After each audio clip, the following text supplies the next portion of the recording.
Estamos a estudar mais uma lição, um novo trimestre da Escola Bíblica Dominical. O título do nosso trimestre e as lições são com base no livro de Jó. E o título da nossa revista é A Fragilidade Humana e a Soberania Divina, Lições do Sofrimento e da Restauração de Jó. Então esse vai ser o tema do nosso trimestre. Espero que todos possam acompanhá-la até as nossas últimas aulas. O importante é pegar a aula introdutória e ir até o fim para a gente poder compreender a matéria que está sendo ensinada, irmãos. Então vos convido a ser aluno da Escola Bíblica Dominical, participar conosco de todas as aulas, todos os professores que também vão aqui estar ministrando as demais aulas. E na nossa introdução, eu já quero fazer a leitura dela aqui. Primeiro, a verdade prática nossa, que diz assim: o livro de Jó não é apenas uma preciosidade da literatura universal, mas sobretudo uma poderosa resposta de Deus para as grandes questões da vida. Olha que interessante que o autor coloca: uma poderosa resposta de Deus para a grande questão da vida. O nosso texto áureo está baseado no livro de Tiago, capítulo 5, versículo 11. E o nosso texto base para essa lição está em 2 Timóteo, capítulo 3, ao versículo 16, Ezequiel, capítulo 14, versículo 14, 19 e 20. Os irmãos podem estar depois fazendo a leitura em casa. Você que está assistindo também, faça a leitura desses textos bíblicos. Nós já vamos direto para a nossa introdução. Vamos estudar na aula de hoje, é uma aula introdutória. A partir da segunda aula nós já vamos entrar com afinco em cada matéria. Mas nessa introdução vamos falar um pouquinho sobre o livro de Jó, o que ele tem a nos ensinar, quem era Jó. Então, na nossa introdução, irmãos, embora Jó tivesse ou tenha vivido há milhares de anos atrás, o livro de Jó, ele é tão contemporâneo nos nossos dias de hoje, porque ele vai nos trazer grandes lições. Então, apesar de Jó ter sido escrito há anos atrás, ter vivido há anos atrás, o seu assunto, o seu contexto é tão atual nos nossos dias. Por quê? Porque a nossa lição vai falar justamente sobre isso, a fragilidade humana e a soberania divina, lições de sofrimento e restauração de Jó. Interessante é que as lições de Jó vai nos ensinar a respeito dessa questão do sofrimento. Por que o homem sofre? Por que o justo sofre? Eu acho que é uma pergunta que todas as pessoas fazem. Por que o ser humano sofre? E principalmente, por que o justo também sofre? O justo não deveria sofrer, se ele é justo? Mas estudando o livro de Jó, nós vamos aprender que também o justo está incluído, ele também sofre. Através do livro de Jó, o testemunho dele, quando você pega para ler o livro de Jó, você vê aquele testemunho dramático, né? Sofrimento. Algumas pessoas até choram quando lê o livro de Jó, tamanho sofrimento. E alguns só lembram do livro de Jó como a paciência de Jó. Se você perguntar sobre Jó aí fora, as pessoas vão dizer: o que você sabe sobre Jó? Ah, Jó era um cara paciente. É que as pessoas lembram de Jó, porque se fosse eu já tinha metido o pé no balde, Algumas pessoas vão dizer dessa maneira: metido o pé na jaca. Aí as pessoas trazem essa visão, que o livro de Jó fala sobre paciência, e o livro de Jó não fala sobre paciência. O livro de Jó mostra um homem fiel a Deus, temente a Deus, justo, que passou por um período de sofrimento, para mostrar a mim e a você que nós também, justo, sofremos. Mas Deus é aquele que nos livra de todo sofrimento. Ele restaura a nossa vida, Ele nos tira de uma situação e nos coloca em outra. E Jó é um grande exemplo disso, né? Jó, ele estimula o servo de Deus. Jó, ele vai estimular eu e você a compreendermos que em qualquer circunstância da nossa vida, Deus está no controle. Ele pode nos ajudar. Independente do que eu e você estivermos passando, em qualquer circunstância das nossas vidas, Deus, Ele está conosco e Ele tem poder para mudar história, Ele tem poder para restaurar pessoas, para tirar a pessoa lá do fundo do poço e colocar ela entre nós. Deus, Ele tem poder de transformar a vida do ser humano. Todo aquele que consegue compreender que Deus tem este poder, ele compreende que Deus é mais do que simplesmente aquilo que eu leio na Bíblia. É mais do que isso. Deus é meu Senhor, Ele é meu Criador, Ele tem controle absoluto da nossa existência. Então entenda, o ser humano foi criado por Ele. Se o ser humano foi criado por Ele, ninguém melhor do que Ele para nos conhecer por inteiro.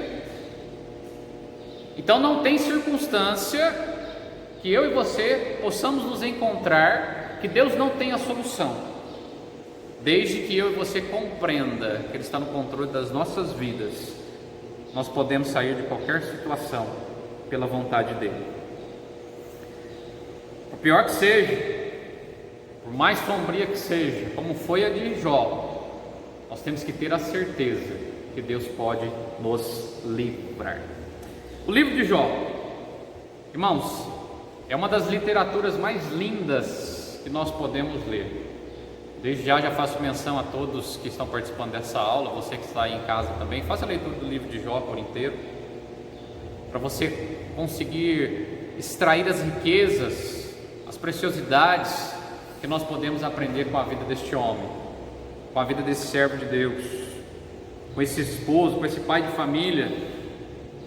É impressionante a literatura bíblica que nós temos aqui, porque ela vai mostrar a grandeza de Deus em meio a situações complicadas, em meio a situações difíceis, em meio a uma questão muito linda que se chama limitação do homem, porque o homem é limitado. O homem não tem poder. Eu e você somos limitados. Diante da limitação que eu e você temos, nós vemos a grandeza de Deus. Há pessoas que querem bater no peito e dizer assim: eu sou autossuficiente. É nada. Produz o teu ar que você respira. Tenta produzir o ar que você respira. Fôlego de vida seu. Se não for pela vontade de Deus, produz o sol, a lua, as estrelas. Somos seres limitados. Nós somos totalmente dependentes de Deus. Não há um ser humano que consiga viver sem Deus. Como Ele é doador da vida, Ele é dono da vida. Então quando Ele quer tirar a vida, Ele também tira. Ou seja, nós estamos no controle absoluto das mãos de Deus.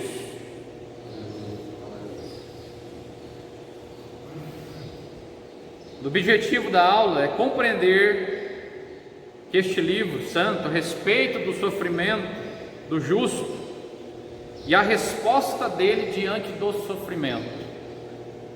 Nós vamos compreender com esse livro o quesito do sofrimento do homem e a resposta do homem em relação a este sofrimento. Porque alguns homens, quando sofrem, só sabem reclamar. Parece óbvio isso, né? Diante da alegria, você fica feliz, você fica contente, você só tem coisas boas a dizer diante da alegria. Mas quando vem o sofrimento, o ser humano só tem a mania de querer reclamar. Mas por que eu estou passando por essa situação? Não sou eu justo? Eu não pequei? Por que Deus permite tal coisa na minha vida? Ou na vida daqueles que estão próximos de mim? Entenda, a todo tempo nós temos que ser gratos a Deus. A gratidão, ela nos aproxima de Deus e Deus de nós. A murmuração nos afasta da presença de Deus. A gratidão nos aproxima, a murmuração nos afasta. Então sejamos gratos a Deus a todo tempo.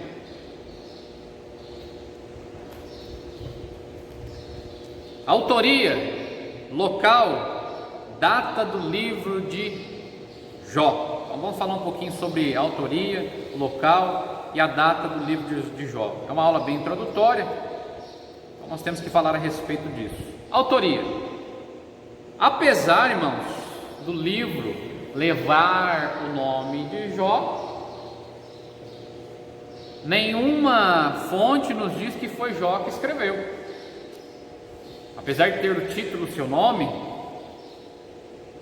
retratar a história deste homem chamado Jó, não diz em nenhum lugar que foi ele quem escreveu, nem no seu próprio livro, não diz que foi escrito por ele. Não há nenhuma identificação em toda a Bíblia Sagrada que possa identificar este autor. Existem alguns estudiosos que traz menção ao autor deste livro sendo Moisés, mas não há comprovação de tal. Então a autoria do livro de Jó, assim como também do livro do Novo Testamento Hebreus, não há identificação correta de quem seja o autor, apesar de tratar da vida, né, do contexto aqui de Jó. Mas uma coisa é certa, irmãos, todos nós aceitamos que este livro tem inspiração divina, amém? Apesar de não ter seu autor, há inspiração divina. Apesar de não sabermos quem a escreveu, aceitamos a origem dela como inspiração divina, assim como todos os livros que fazem parte deste canão bíblico. A pessoa histórica de Jó. Vou falar um pouquinho a respeito da pessoa histórica de Jó. Antes de nós falarmos a respeito disso, é interessante que muitas pessoas acham que o livro de Jó é uma historinha, né? Fictícia. Acho que faz parte de uma ficção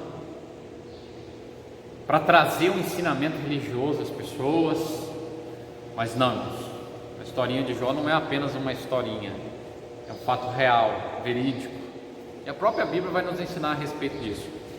Tem uma coisa linda que eu acho dentro da teologia, quando nós estudamos teologia, tem um dos princípios da exegese. A exegese é a interpretação bíblica. Um dos principais princípios da exegese, da interpretação bíblica é: a própria Bíblia explica a Bíblia. Olha que coisa linda! A própria Bíblia explica a própria Bíblia. Então é um dos princípios da exegese, da interpretação bíblica. Porque às vezes nós queremos achar a interpretação de lá ou de cá, né, procurar, sendo que a principal interpretação bíblica é: a Bíblia explica a própria Bíblia. E isso é lindo. Então é verdade isso. Se você ler comigo aí, já na nossa introdução aqui da lição, nos nossos textos introdutórios, você abra comigo aí, se encontra em Ezequiel capítulo 14, vai dizer assim, ó: ainda que estivessem no meio estes três homens. Quem está falando aqui é o profeta Ezequiel. O profeta Ezequiel vai dar testemunho aqui agora a respeito, citando o nome de Jó. Vamos lá? Ó, o principal princípio aqui da interpretação bíblica, na exegese: a Bíblia explica a própria Bíblia. Ainda que estivessem no meio dela estes três homens, Noé, Daniel e Jó, eles pela justiça livrariam apenas a sua alma, diz o Senhor Jeová. No versículo 20 de Ezequiel ainda, capítulo 14, versículo 20, diz assim: ainda que Noé, Daniel e Jó estivessem no meio dela. Vamos mais um texto agora, eu quero fazer leitura com vocês lá no Novo Testamento, para não falar que é só no Antigo. Foi feito aqui também Tiago, capítulo 5, versículo 11. Eis que temos por bem-aventurado os que sofreram. Ouviste qual foi a paciência de Jó, e viste o fim que o Senhor lhe deu, porque o Senhor é muito misericordioso e piedoso. Ou seja, nós temos aqui três referências a respeito de Jó, dando autenticidade ao texto, ao livro. Então não é apenas uma historinha. O livro de Jó é mais do que uma ficção, é uma realidade, irmãos. Quando nós estudamos o livro, a parte histórica de Jó, nós vemos realmente já aqui no início. Abra comigo Jó capítulo 1, versículo 1. Jó capítulo 1, versículo 1. Havia um homem na terra de Uz, cujo nome era Jó. E este homem era sincero, reto e temente a Deus, e desviava-se do mal. Olha que coisa interessante, irmãos. Quando você vai pegar tipos de alegoria e tipos de parábolas bíblicas, elas não vão dar origem. Você não vai ter lá, vai dizer assim, a origem de algo, vai citar o nome. Não. Então aqui é mais do que uma ficção, é uma realidade. A história de Jó não é uma ficção. É uma história verídica, real, que vai ensinar eu e você nos dias de hoje a respeito do sofrimento e de sermos fiéis a Deus. Então não existe aquele conceito, é fictício, não. Nós temos a comprovação bíblica, outros autores utilizando o livro de Jó, trazendo afirmativa a respeito da veracidade deste livro. Ok? Então é um livro bem real, irmãos. Da mesma forma que o sofrimento dele também foi, mas Deus deu a vitória para ele no final.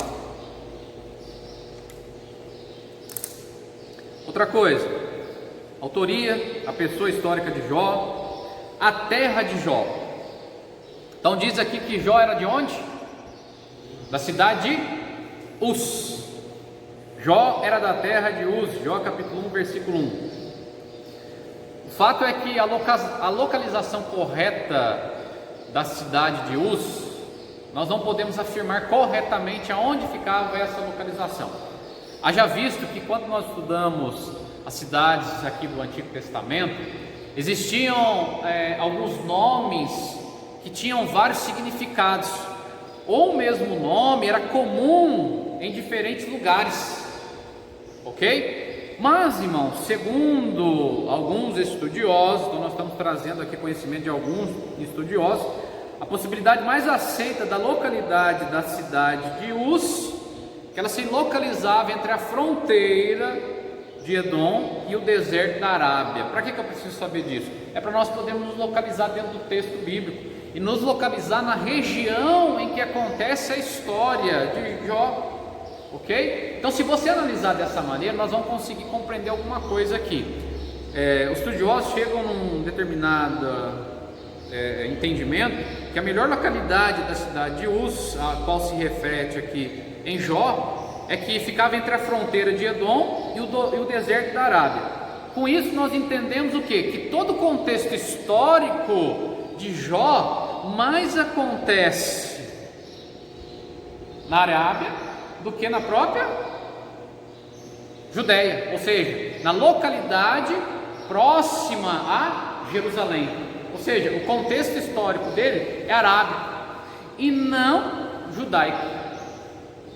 Ok? E por que também se chega a essas conclusões? Devido também aos amigos que a história de Jó vai nos contar. Então esses amigos ficavam próximos dessa proximidade. Então nós chegamos num local mais apropriada, onde acontece esse contexto histórico, né? A terra de Uz aqui, aonde se localizava Jó. Uma outra coisa interessante, a época de Jó. Alguns dizem assim: Jó foi o primeiro livro escrito na Bíblia. Jó foi contemporâneo de Abraão. Como nós conseguimos chegar a essas conclusões, ou essas conclusões estão certas? Devido a alguns relatos e devido ao contexto que envolve a história. Então vamos fazer algumas leituras aqui.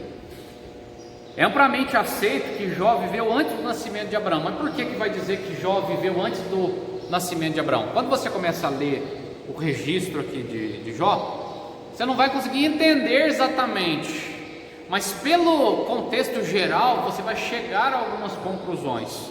Como assim? Então é dito que ele viveu antes do nascimento de Abraão. Por quê? A experiência apresentada nesse livro aqui vai nos ensinar que ele se encaixa de forma cronológica, ou seja, período de tempo, aproximadamente depois ali de Gênesis capítulo 11, ou próximo de Gênesis capítulo 11. Por quê? Se você abrir a sua Bíblia aí comigo, vamos fazer a leitura? Leitura não, a localização, Gênesis capítulo 11. Se você abrir em Gênesis capítulo 11, nós estamos falando sobre a época de Jó. O capítulo 11 vai nos falar sobre a Torre de Babel. No capítulo 12, vai nos falar que Deus promete a nação de Abraão, ou seja, nós já começamos com a história de Abraão no capítulo 12. No capítulo 11, fala-se sobre a Torre de Babel. Entre o capítulo 11 e o capítulo 12 tem um período. Então, segundo alguns estudiosos, o período, a época de Jó é entre esse período, do capítulo 11 ao capítulo de número 12. Então a história de Jó vai se localizar nesse período. Aí alguns perguntam assim, mas por que então o livro de Jó não está aqui logo depois de Gênesis? Entenda, a Bíblia aqui que nós utilizamos, ela não está escrita de forma cronológica. Existem algumas versões bíblicas que são de forma cronológica. Então nós temos 66 livros escritos de forma cronológica. A Bíblia que nós utilizamos, ela não está escrita de forma cronológica, ou seja, os livros não estão compostos aqui dentro do canon de forma cronológica, ok? Mas a época que acontece esse contexto da história de Jó, segundo o estudiosos, se encaixam de Gênesis capítulo 11 a Gênesis capítulo 12. Então é nesse período, quando se inicia o chamado período patriarcal. Os irmãos estão lembrados desse termo patriarcal, dos pais, dos primeiros, ok? Que se levantam ali como servos de Deus. Então esse período chamado período patriarcal, Abraão, Isaac, Jacó. Então neste contexto, meio que contemporâneo, um pouco antes, acontece a história de Jó, segundo os estudiosos bíblicos. Ok até aqui? Vamos prosseguir? E por que que chega a essas conclusões? Vamos lá.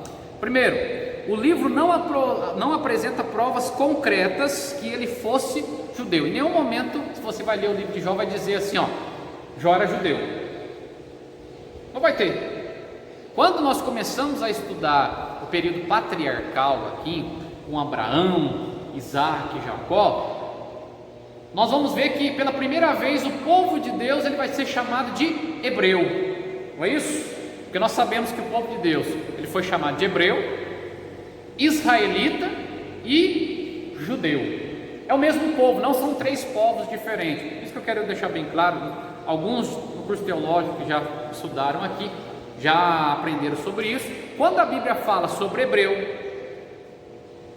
israelita e judeu, é o mesmo povo, ok? Antigo Testamento, quando a Bíblia fala de hebreu, israelita e judeu, são o mesmo povo, só que a Bíblia utiliza os termos hebreu, israelita e judeu de forma consoante com o período em que está sendo narrada a história. Então pela primeira vez você vai ver que o povo de Deus ele é chamado de hebreu, ok? Então o povo ele vai para onde?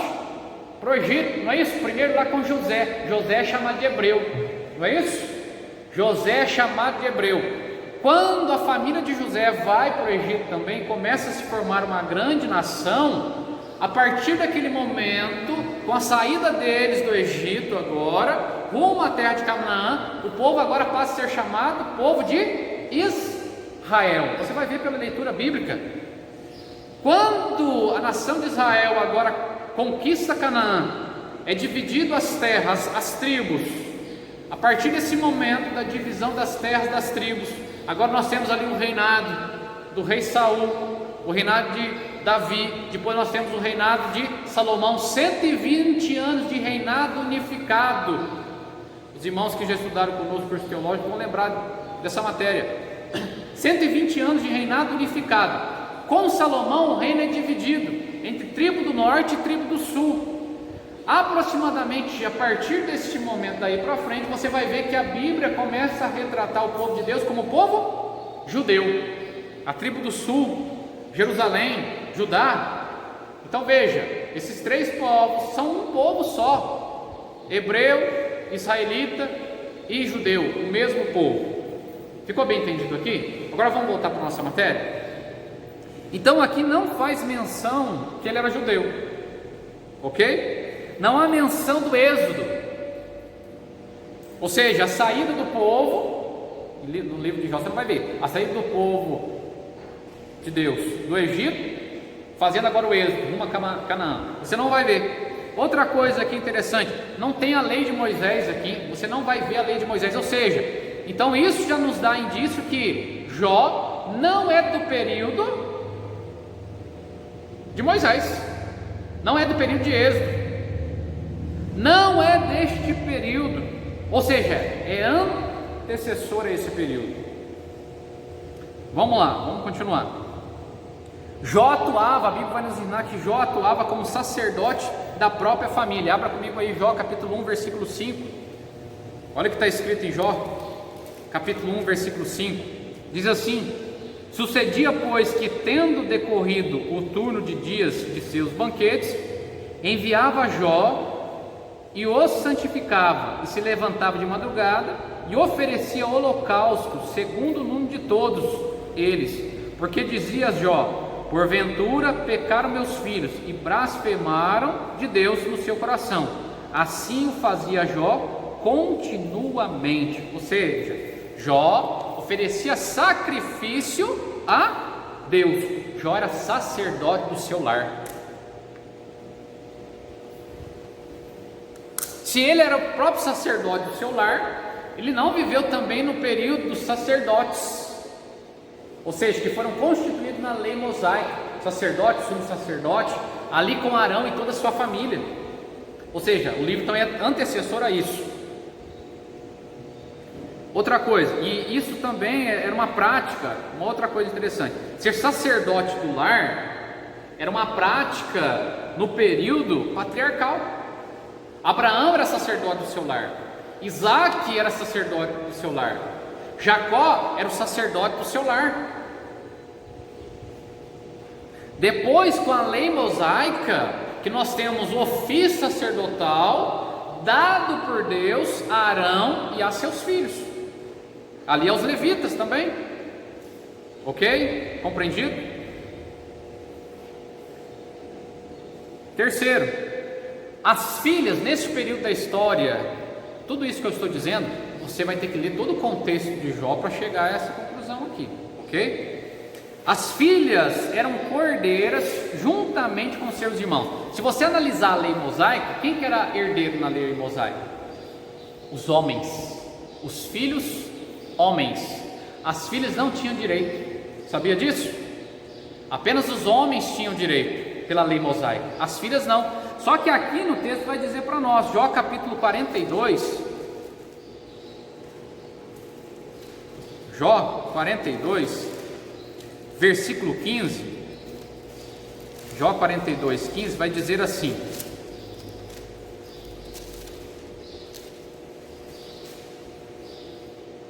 e em toda a terra não se acharam mulheres tão formosas como as filhas de Jó, e seu pai lhes deu herança entre seus irmãos. E seu pai Jó lhe deu herança entre seus irmãos. Não era um costume na lei mosaica fazer isso. A lei mosaica, daí para frente você vai ver que eram os homens. Agora aqui vai dizer o que? Que foi dado herança às mulheres, ok? Então as mulheres, aqui as filhas, foram co-herdeiras juntamente com seus irmãos, o que também não era permitido na lei mosaica. Quarto, o estilo de vida apresentado no livro. Quando você vai ler o livro de Jó, você vai ver que Jó era um homem muito abastado, rico, próspero. A riqueza pessoal dele, as posses de rebanho que ele tinha eram muito grandes. E depois que Deus dobrou ainda mais o que ele possuía no final do livro, imagina quão rico era Jó. Ele perdeu tudo, mas Deus deu-lhe em dobro. Ele era um homem muito rico, que também era condizente com aquela época. Se você pegar toda a história do Antigo Testamento, você vai ver que os patriarcas eles eram o quê? Abastados, ricos. Eles tinham servos e servas. Ok? 5. Quando você vai estudar o livro de Jó, você vai ver que a longevidade, sabe quantos anos que Jó viveu? Mais de 200 anos. A longevidade era característica de período. Se você analisar pelo contexto histórico, você vai ver que a longevidade era anterior a Abraão. O período que as pessoas viviam muito.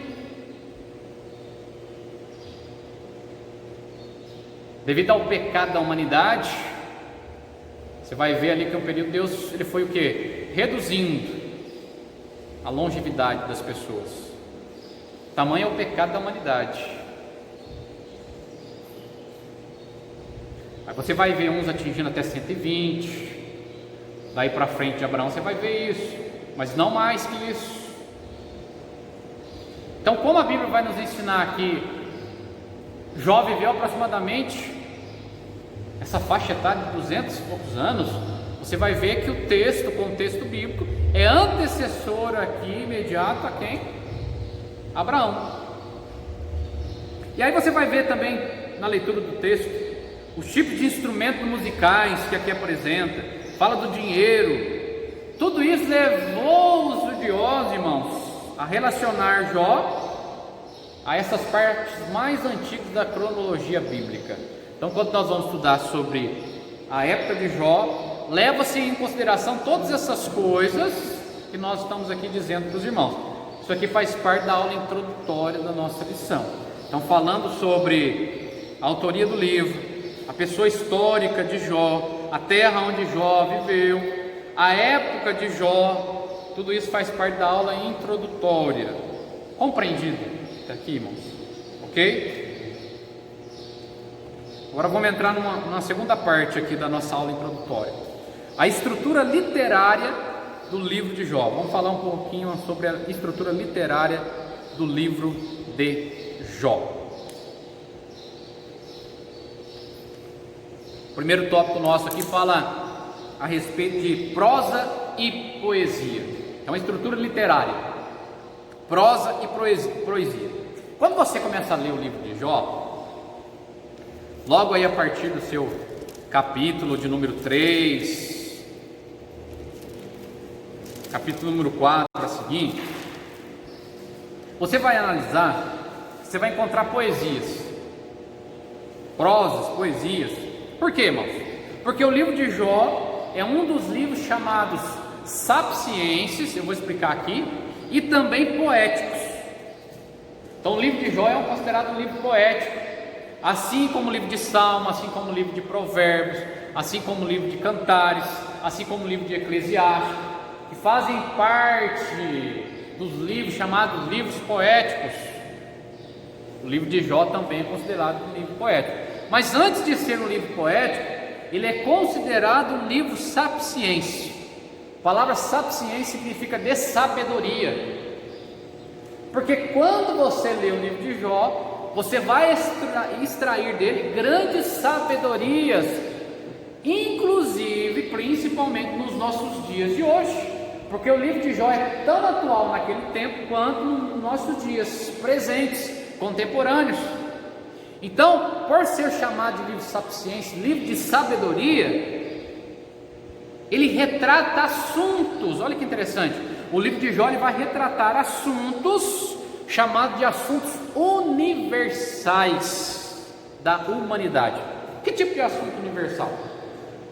O livro de sabedoria, ele trata de assuntos universais relevantes, para a humanidade. Por exemplo, você já deve ter perguntado assim: por que o sofrimento existe? Aí lá no livro de Jó vai ter essa argumentação, essa pergunta: por que existe sofrimento? E vai ainda ter outra coisa: mas por que o justo sofre? esta é uma pergunta relevante nos nossos dias de hoje, que de forma universal, todas as pessoas fazem essa pergunta. Mas por que fulano é abençoado? Ele é ímpio, ele é abençoado. E por que eu, que sou justo, muitas vezes sofro? Por isso é chamado de livro de sabedoria, porque traz questionamentos relevantes de forma universal, que a humanidade como um todo faz essas perguntas. Ou só eu que um dia fiz essa pergunta? Quem fez essa pergunta um dia, levanta a mão aí, só para me ver. Tem mais pessoas que também já fizeram essa pergunta, né? Por que às vezes nós sofremos? O livro de Jó vai falar a respeito disso, trazer esses questionamentos, por isso chamado livro de sabedoria. E também chamado de livro poético. Se você lê-lo em quase na sua totalidade, se você mensurar todo o livro, na sua totalidade você vai ver poesia. É um livro poético, é escrito, porque poesia é escrito no estilo poético. Às vezes você começa a ler, você fala, mas poxa, eu não estou compreendendo. Aí você começa a ler um pouquinho mais, fazer toda a leitura dele, aí você vai começar a compreender. Poesia. Mas entenda, quando você diz que o livro ele é escrito em forma de poesia, não quer dizer que ele é ficção. Não é porque o livro é escrito em forma de poesia que ele seja ficção. Conforme nós já tratamos aqui atrás, ele é um livro verídico. O sofrimento de Jó foi verídico. O que Deus fez na vida dele foi verídica.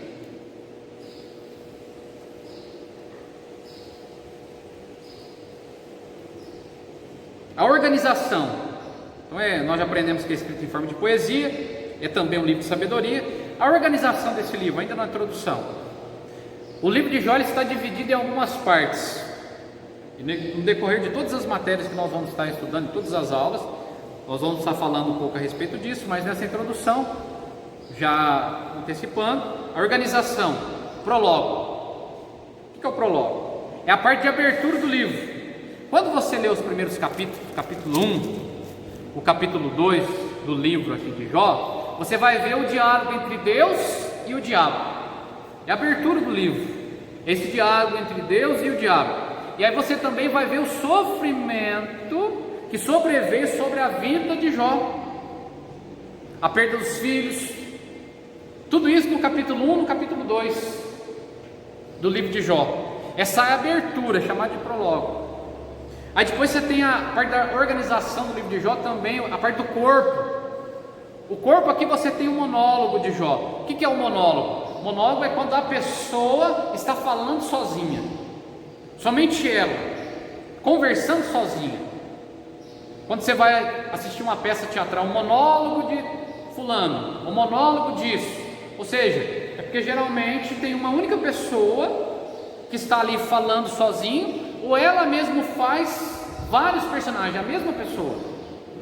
Então você vai ver aqui também no corpo da organização do livro de Jó, este monólogo. Após esse monólogo você tem seguido aqui 3 ciclos de diálogo. Entre quem? Entre Jó e os seus amigos.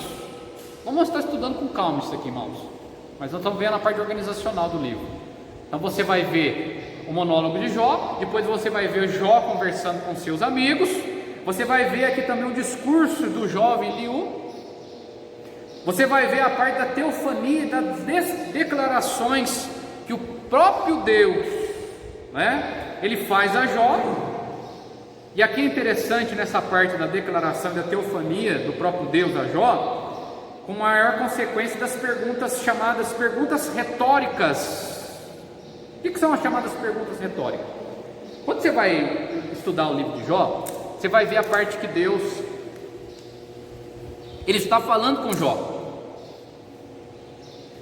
E essa parte que Deus está falando com Jó, você vai ver que Deus ele está falando e ao mesmo tempo o próprio Deus ele está respondendo.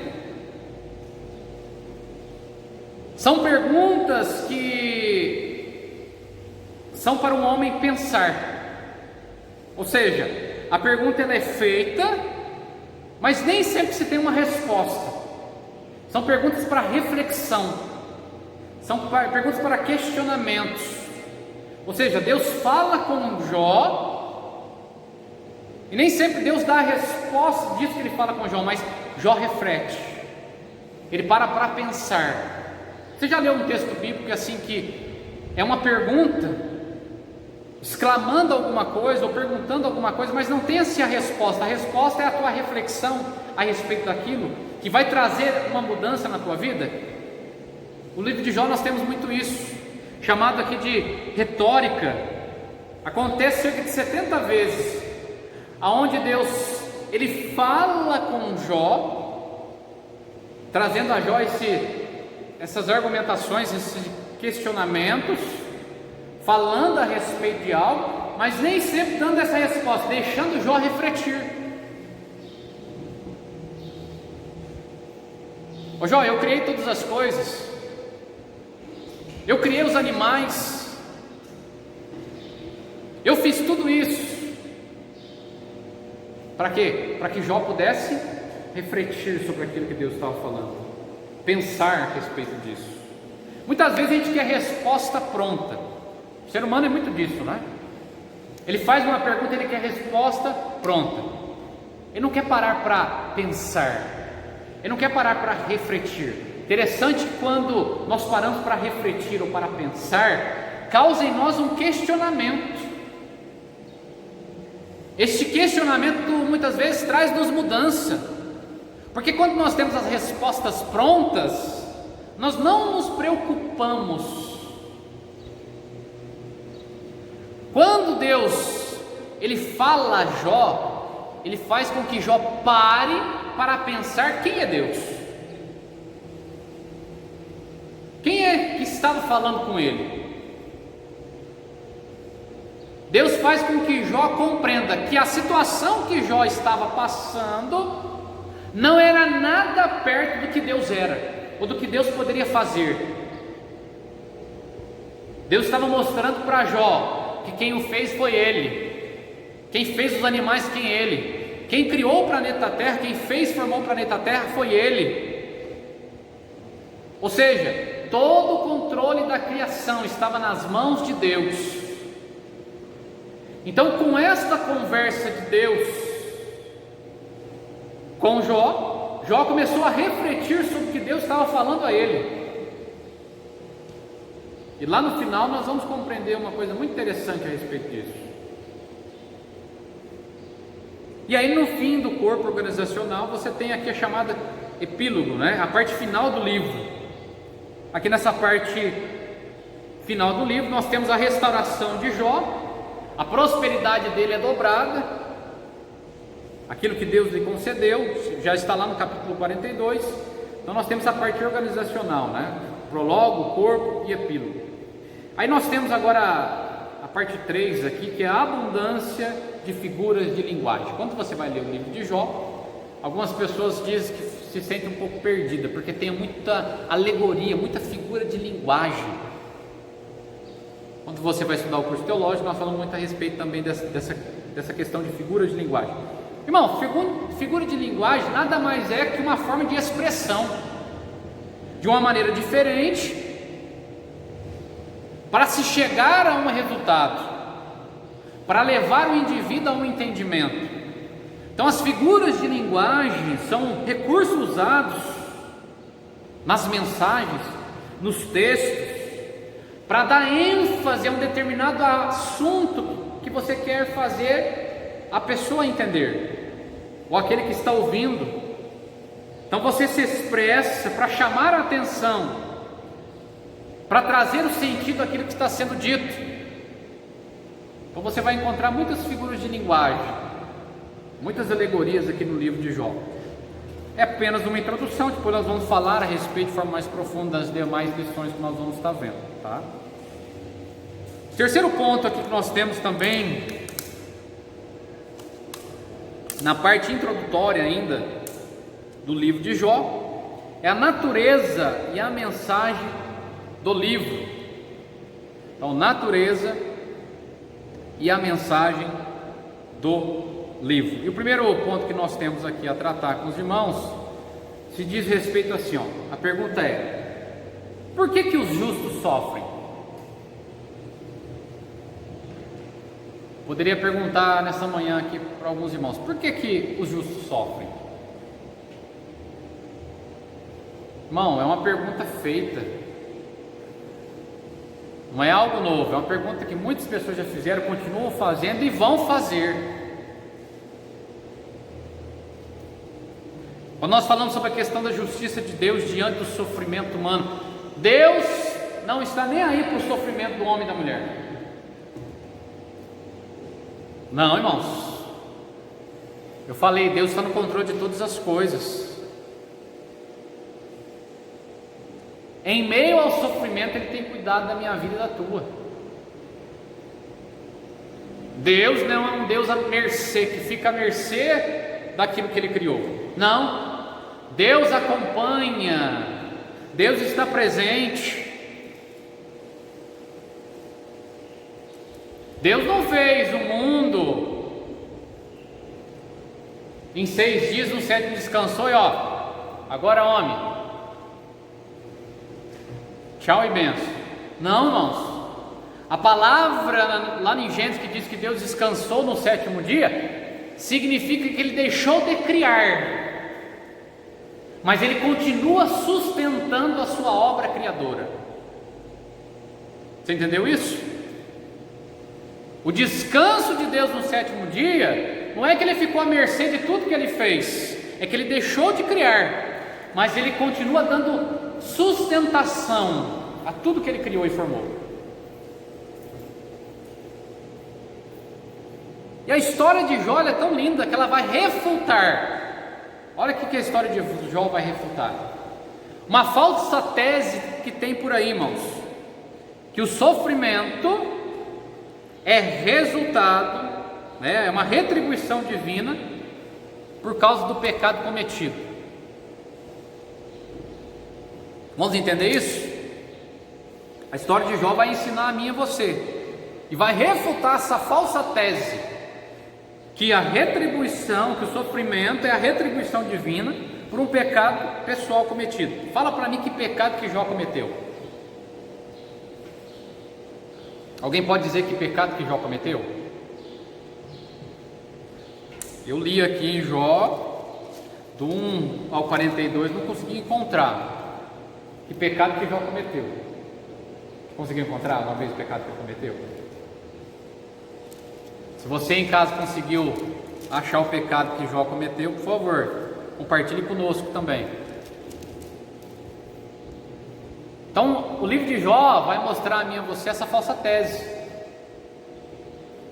da questão que o sofrimento é retribuição divina por um pecado pessoal cometido. Por quê? Porque Jó vai ensinar que o justo também sofre, mesmo não tendo pecado. Mas Jó vai ensinar que o justo também sofre, mesmo sendo inocente. Interessante. Me faz lembrar do período que nós estamos vivendo. Quando nós falamos de bênçãos divinas, quando nós falamos de favor imerecido, quando nós falamos de graça, melhor assim dizendo, graça é favor imerecido. E a Bíblia vai nos ensinar a chamada graça comum. O que é graça comum? A graça comum nos faz entender que a chuva, ela é para o justo e ela é também para o injusto. O ar que eu e você respiramos aqui agora, ele é para o justo e ele também é para o injusto. Isso é o que nós chamamos de chamada graça comum. É o favor imerecido, é o favor que cada um de nós não merecemos, mas Deus, por sua infinita misericórdia, por sua infinita bondade, Ele concede a todo ser humano, justo e injusto. Isso é chamado de graça comum. Existem as chamadas graças específicas.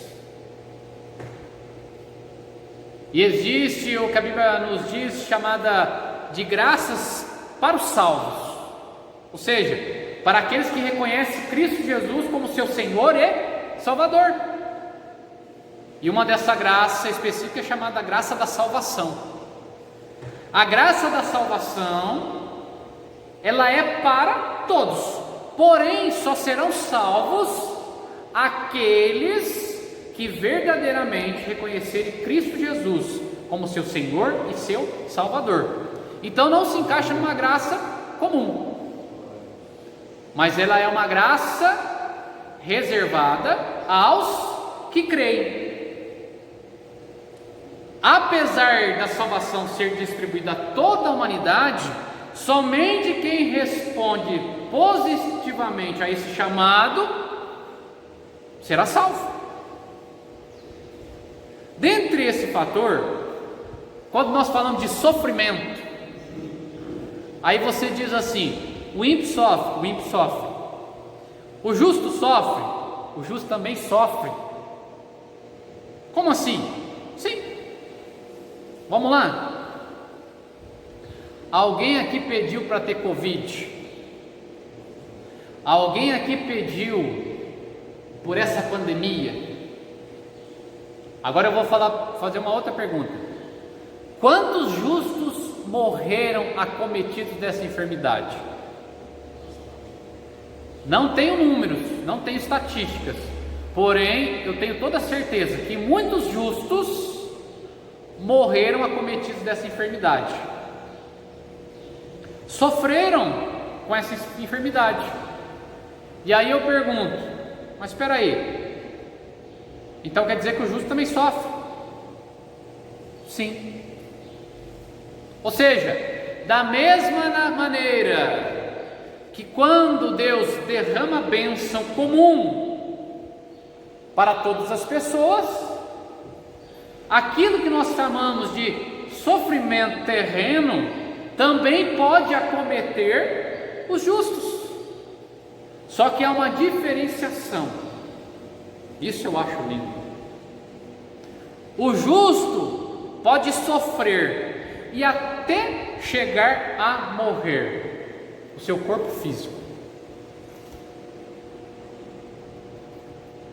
Porém, a Bíblia vai nos ensinar que aquele que está em Cristo, ele não morre, mas ele vive por toda a eternidade, para todo sempre.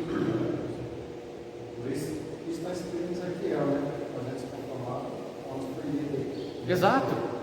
Morre, mas o Senhor livra a alma. Ele pode morrer, mas a sua alma estará salva. Ou seja, o livro de Jó vai nos ensinar: Jó aqui não morreu, mas ele perdeu seus filhos, ele perdeu os seus bens. Deus lhe deu em dobro no final, porém ele sofreu a perda dos filhos, sentiu na pele a dor, o sofrimento, o afastamento dos amigos, das pessoas próximas.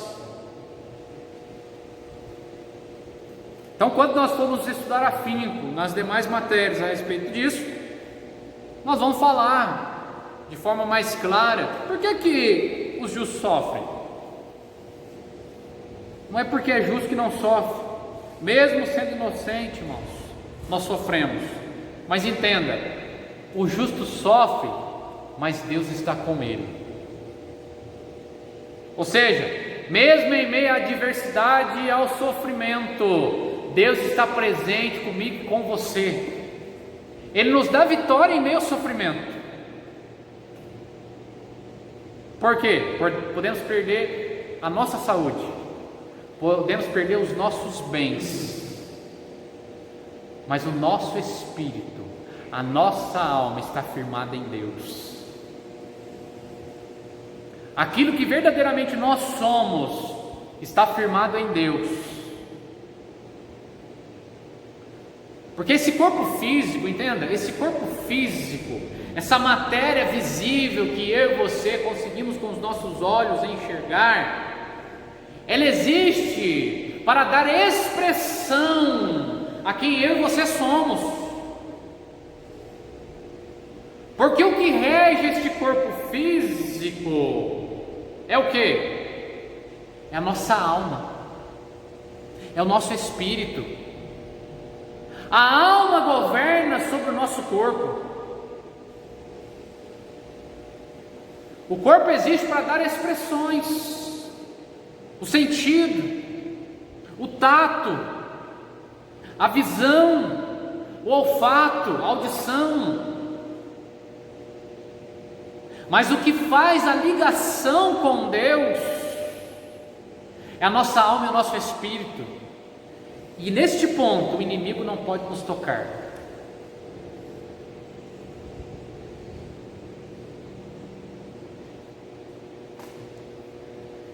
Também dentro dessa questão da natureza da mensagem do livro de Jó, nós temos aqui a existência, ou melhor dizendo, é uma pergunta: existe bondade desinteressada?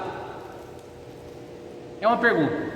Existe bondade desinteressada, ou seja, bondade sem interesse? Por que essa pergunta? Porque quando você começa a ler o livro de Jó, por que Jó passou por tudo isso? Por quê? Jó possuía bens. Jó era um cara extremamente abençoado. Sabe o que aconteceu? Uma certa feita, o diabo teve um diálogo com Deus. Eu estou dizendo, a Bíblia vai nos ensinar. E eu quero fazer leitura com você, para você compreender essa pergunta. Existe bondade desinteressada? Abra comigo aí. Jó, capítulo de número 1, versículo de número 2 a seguir. Nós já lemos o 1, vamos ler o 2. E nasceram-lhe 7 filhos e 3 filhas. E era o seu gado 7.000 ovelhas e 3.000 camelos e 500 jumentas de bois e 500 jumentas, e eram todas muitíssimas a gente ao seu serviço, de maneira que este homem era maior que todos do Oriente. Olha o poder que Jó tinha, olha os bens que Jó tinha em sua posse, em suas mãos. E iam seus filhos e faziam banquetes em casa de cada um no seu dia, e enviavam e convidavam as suas 3 irmãs, e comeram e beberam com eles. Ou seja, existia fartura, existia bonança. Vamos mais aqui à frente, vamos pular para o versículo de número 6. E vindo um dia em que os filhos de Deus vieram apresentar-se perante o Senhor, veio também Satanás, o diabo, entre eles. E então o Senhor disse a Satanás: de onde vens? E Satanás respondeu: o Senhor disse: rodear a terra e passear por ela. E disse o Senhor a Satanás: olha que Deus falou a Satanás assim, observaste tu, Deus que conhece todas as coisas, né? Presciência. Observaste tu o meu servo Jó? Deus está perguntando para o diabo. Você passou a passear. Você observou meu filho Jó? É a pergunta de Deus. Deus falando, dando testemunho a respeito de Jó. Porque ninguém há na terra semelhante a ele. Deus falando.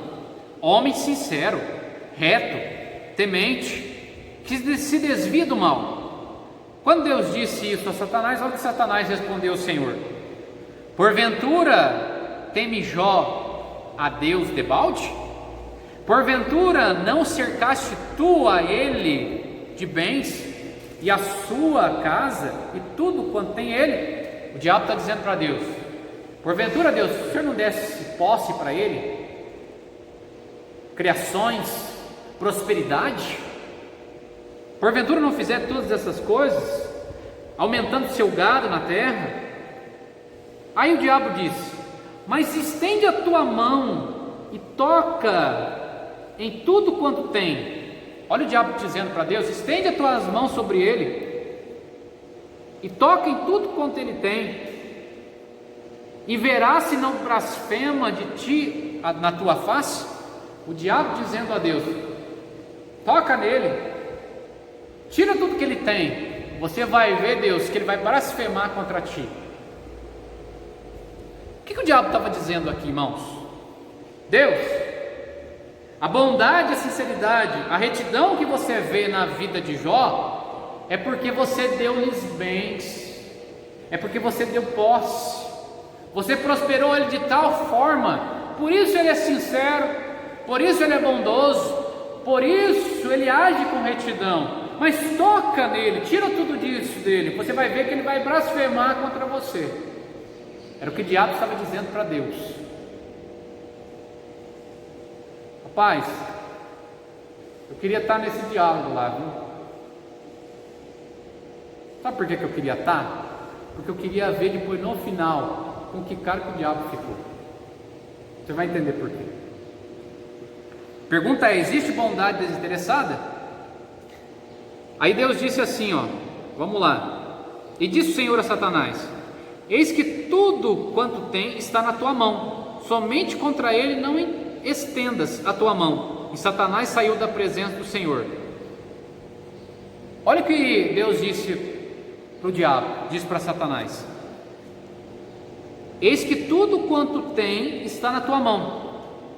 Diabo, você pode tirar tudo que ele tem, você pode tirar os seus filhos, você pode tirar os seus animais, você só não vai tocar na vida dele. Eu permito que você toque na saúde, mas não na vida. A vida dele pertence a mim, você não vai tirar. Só que tira tudo dele então. Então isso foi o que Deus disse ao diabo. Porque o diabo disse a Deus que Jó era daquela maneira, porque Deus o havia abençoado de tal forma, e isso fez com que ele fosse daquela maneira. Aí a pergunta é: existe bondade desinteressada? Aí nós vamos aprender, durante todas essas lições que vamos estudar aqui, que a fidelidade de Jó não estava entrelaçada ou enraizada nos bens em que Deus havia lhe dado, mas a fidelidade de Jó estava no próprio Deus. Aí de novo a pergunta: existe bondade desinteressada? Por mais difícil que seja eu e você dizermos que existe nos dias que vivemos, existe. Porque se estamos na presença do Deus vivo, não estamos aqui para ganhar carro, não estamos aqui para ganhar casa, não estamos aqui para ganhar bens materiais, mas nosso intuito aqui é adorar a Deus. Nosso intuito aqui é agradecer a Ele. Nosso intuito aqui é nos alegrarmos na presença dEle, não pelo que Ele pode nos conceder, mas pelo que Ele é. O fato é que sempre vamos adorar a Deus pelo que Ele é. Nós até podemos louvá-lo pelas coisas que Ele faz, porque Ele faz as coisas pelos seus servos. Ele faz muito. Não há um sequer homem que não possa dizer que Deus não faz nada por ele, porque o simples fato de você estar respirando é Deus fazendo algo pela tua vida. E nós louvamos a Deus pelo que Ele faz, mas nós sempre vamos adorá-lo pelo que Ele é. Então existe sim bondade desinteressada.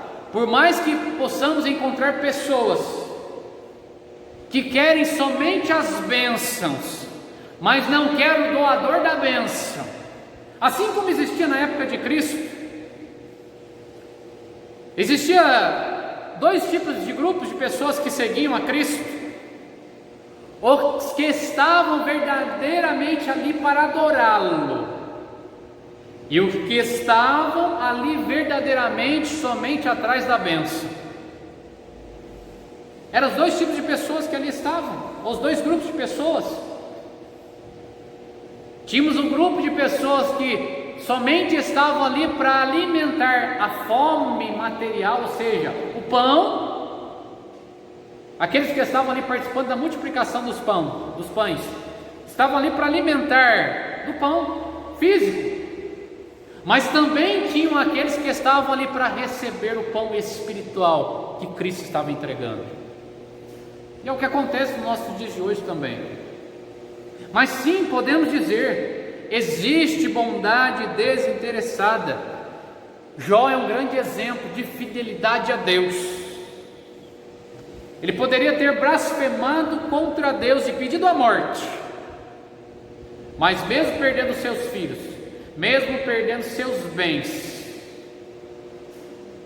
mesmo ao ponto da sua mulher vendo o sofrimento dele e dizendo a ele: blasfema contra teu Deus e morre, Jó estava ali. Deus me deu, Deus também tomou.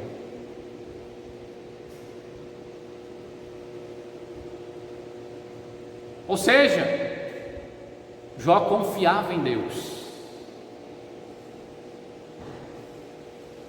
Jó já havia ouvido, vou usar essa expressão aqui, você vai entender no final por quê. Jó já tinha ouvido o que Deus fazia, o que ele fez. E Jó também tinha confiança que Deus poderia mudar aquela situação. Os seus ouvidos tinham ouvido a respeito de Deus. Ele ainda não o conhecia, mas ele já tinha ouvido falar de Deus. E ele adorava esse Deus que ele tinha ouvido falar. Então existe sim bondade desinteressada. Terceiro ponto aqui: pode o homem compreender a Deus? É uma pergunta. Pode o homem compreender a Deus? E para essa pergunta, eu quero até fazer uma leitura que se encontra em 1 Coríntios. 1 Coríntios, capítulo de número 2.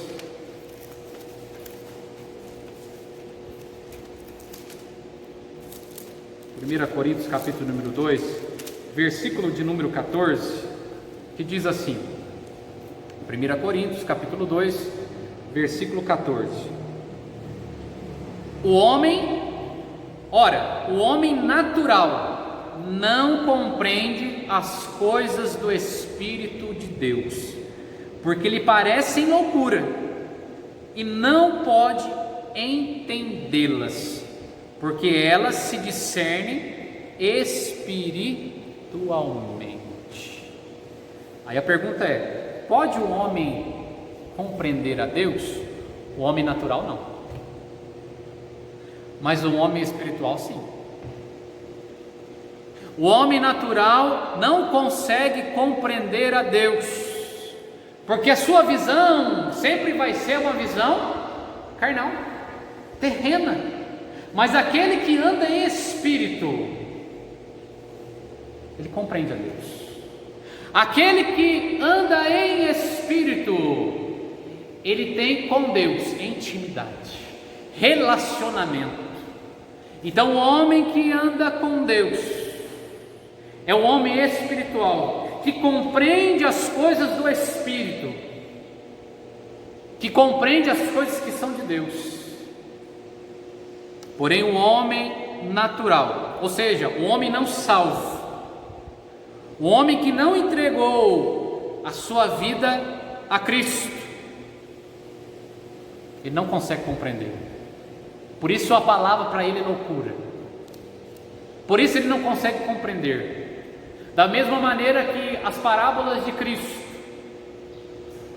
elas eram compreendidas por aqueles que estavam intimidamente ligados com ele. Mas enquanto os fariseus,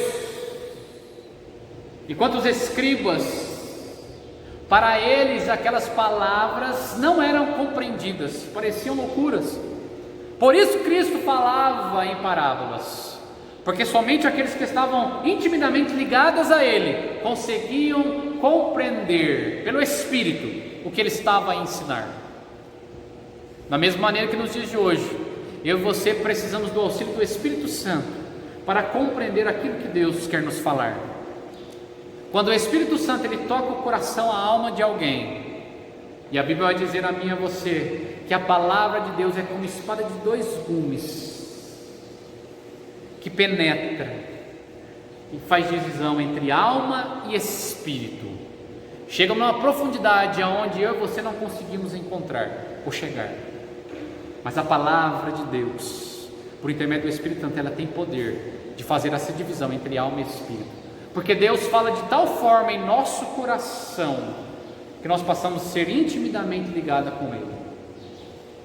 Isso é entender as coisas espirituais. Isso é viver as coisas que são do alto e não que são da terra. Porque enquanto estamos no âmbito terreno, nós vivemos as coisas que são terrenas. Mas quando nós subimos um degrau e nos colocamos no âmbito espiritual, nós começamos a viver e a compreender as coisas que são do alto.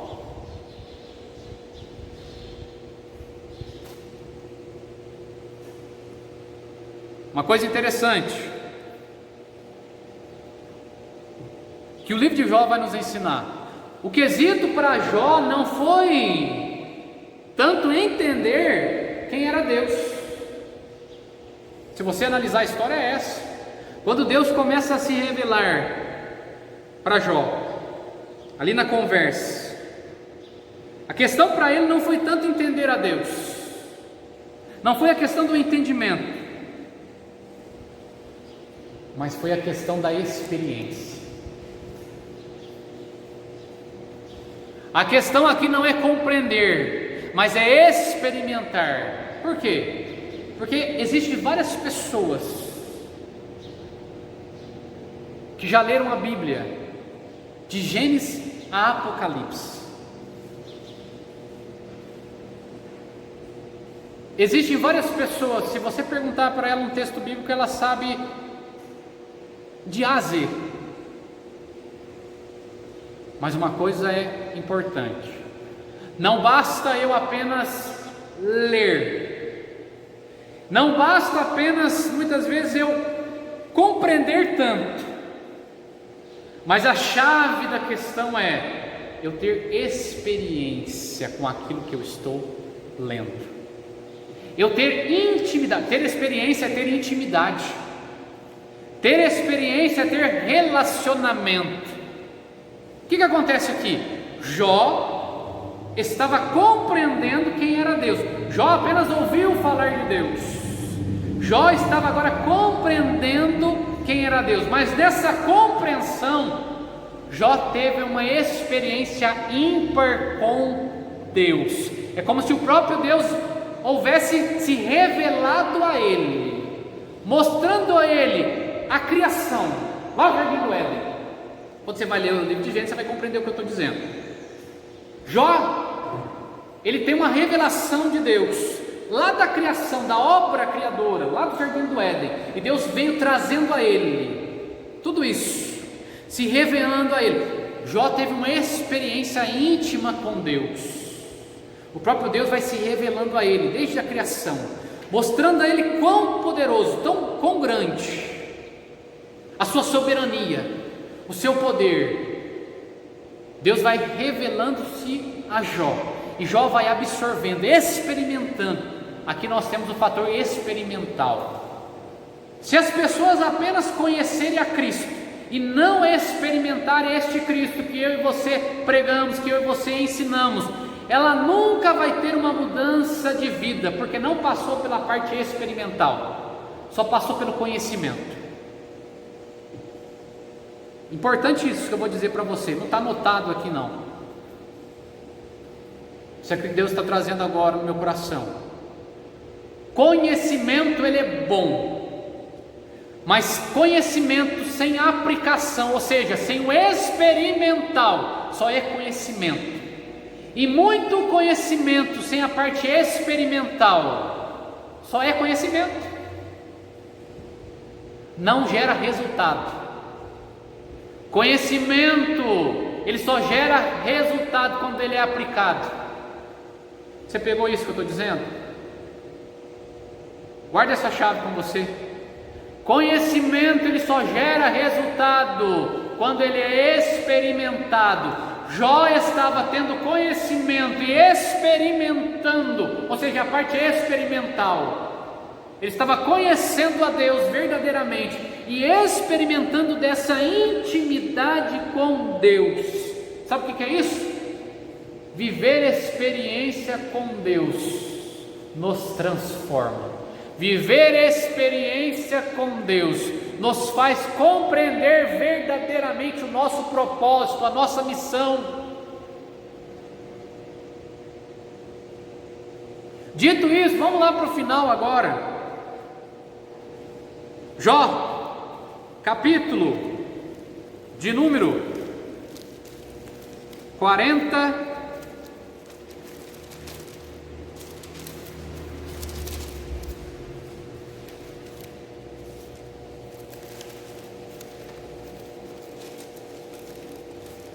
Jó capítulo 42. Olha o que Jó expressa.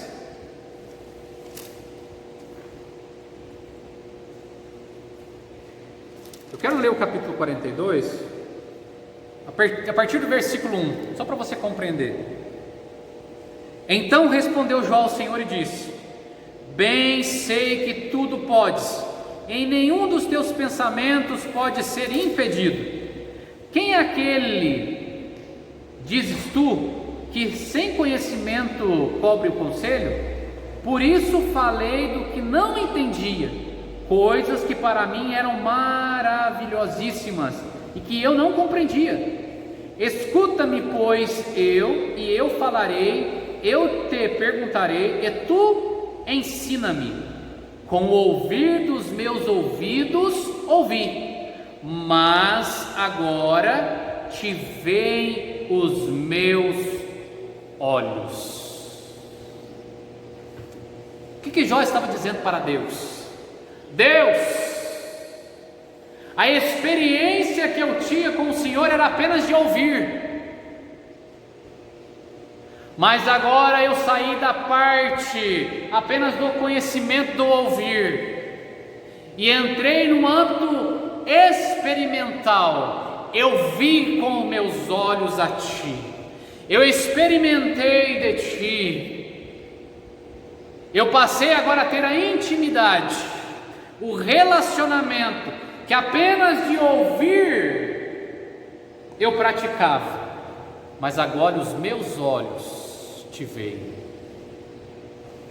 Os olhos na Bíblia é comparado com a janela da alma, ela é relacionada com a janela da alma. Os olhos são as janelas. Jó estava dizendo para Deus: agora eu apenas não te ouço mais, mas além de te ouvir, eu te vejo. Experiência, vida, intimidade. Em meio ao sofrimento, em meio à circunstância adversa que o contexto de Jó vai nos ensinar, ele também vai nos mostrar que nós temos que parar de apenas ouvir, mas passar a experimentar a esse Deus que nós ouvimos, viver verdadeiramente esse Deus que nós ouvimos. Quando passarmos a viver verdadeiramente esse Deus que nós ouvimos, nós saímos do conhecimento e entramos na parte experimental. E parte experimental gera resultado. Parte experimental gera mudança de vida. Parte experimental gera transformação. Parte experimental nos faz crescer, além de conhecimento, além de graça, em intimidade, em comunhão.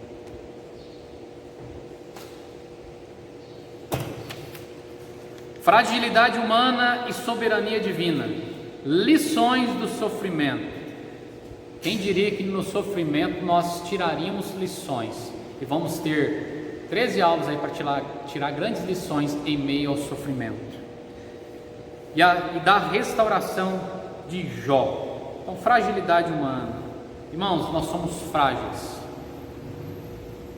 Nós somos barros na mão do grande oleiro. Entenda isso, o barro é frágil. Por ser frágil, o oleiro molda como ele quer, da maneira que ele quer. Por ser frágil, ele pode até se quebrar, mas o oleiro vai lá com todo cuidado e ele refaz. O que é isso? Restaura. Restauração de Jó. Deus pode te pegar como barro, como um vaso trincado. Deus pode te pegar como um vaso frágil, mas Ele pode te fazer um vaso forte. Ele pode te restaurar de tal maneira que não importa que você seja barro, mas o que importa é a essência, o conteúdo que Deus vai colocar neste barro. Com isso, eu termino dizendo a você que está nessa aula de hoje, você que está nos assistindo aí, acompanhe conosco essas lições. Com toda certeza, Deus tem grandes coisas a nos ensinar, a trazer a cada um de nós. Que Deus possa abençoar o teu lar, que Deus possa abençoar a tua casa, que possa te dar uma semana de bênção, uma semana de vitória. Lembre, Deus tem cuidado de ti e dos teus. Em meio ao sofrimento, até mesmo o justo, ele tem que compreender e entender. Eu posso até sofrer, mas eu sei que o meu Senhor, Ele está comigo. Eu sei que o meu Redentor vive e Ele está comigo. Que Deus abençoe a todos, em nome de Jesus.